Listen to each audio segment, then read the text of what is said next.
Hello guys, welcome to my YouTube channel.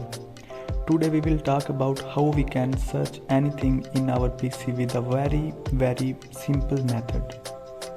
So let's start. First of all, you just need to click the window button in your keyboard, or you can click on the very left bottom of the screen and a tab will be opened in front of you. Now you can see there is a search bar where you can type.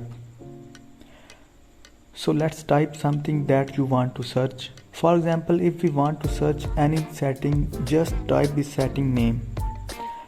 Like if you want to change some power settings, just type power and you can see that there comes a power option. Just click on that and you are there to make the changes. Now if you want to find a specific file from your PC, you can find that from here also. You just need to remember the file name and type that here and you will find that. You can also search anything online from here also.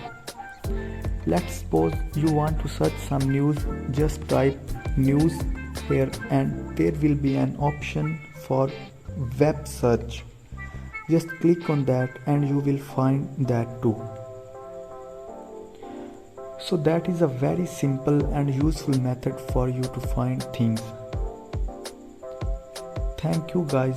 That was it for today's video. If you want to learn more things like that, then please just subscribe to the channel and hit the bell icon so you can get notified every time we upload a new video. See you in the next video.